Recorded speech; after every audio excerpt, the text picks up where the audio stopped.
نحمده ونصلي على رسوله الكريم أما بعد فأعوذ بالله من الشيطان الرجيم بسم الله الرحمن الرحيم فأما من خاف مقام ربه ونهى النفس عن الهوى فإن الجنة هي المأوى وقال عليه الصلاة والسلام هم الجلساء لا يشكى بهم جليسهم وقال عليه الصلاة والسلام أهل القرآن أهل الله خاصة وقال عليه الصلاة والسلام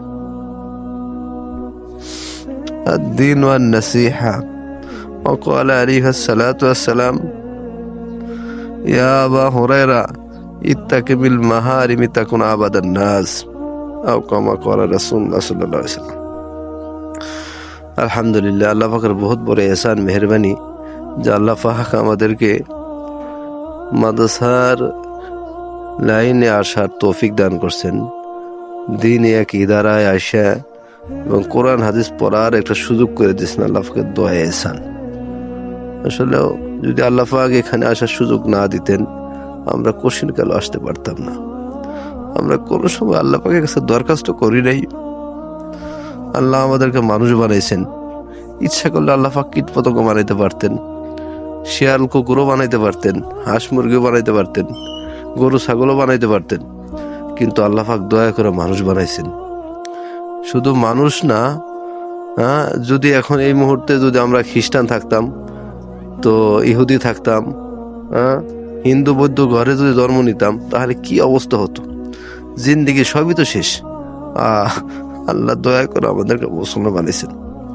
মুসলমানের ভিতরেও অনেক দল আছে, গোমরা দল আছে, বিভিন্ন পর্যায়ের মানুষ আছে, কিন্তু আল্লাহ পাক আমাদেরকে আহলে হক ওয়ালা এবং দিনের একটা বোঝ নিয়ে আসার মসজিদে মাদ্রাসার সাথে সম্পর্ক রাখার তৌফিক দান করছেন। এটা আল্লাহ পাকের এহসান, দয়া। এতটুক যেহেতু আমরা বিনা দরখাস্ত পেয়ে গেছি, এখন একটা দরখাস্ত করা যে আল্লাহ আপনার কাছে কিছু চাই নেই, না চাই এত কিছু পেয়ে গেলাম।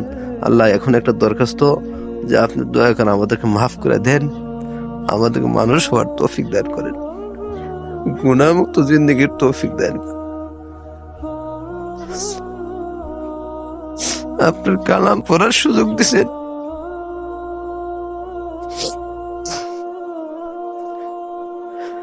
কালাম তো পবিত্র, কিন্তু এখন পর্যন্ত আমি আমার জবানকে পবিত্র করতে পারি নাই, গীবত শাগাত পরনিন্দা থেকে পাক করতে পারি নাই। আমি মাসালা পড়ি, আমি কিতাব পড়ি, এই পবিত্র জিনিস পড়ি, কিন্তু এই জবানকে আমি পবিত্র করতে পারি নাই, আমি চোখটাকে পবিত্র করতে পারি নাই, 100% পর্দার সাথে থাকতে পারি না, হালাল হারাম বাঁচতে পারি না।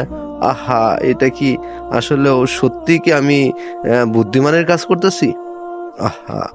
আল্লাহ আমাদেরকে মাফ করে দেন, আল্লাহ কবুল করে নেন।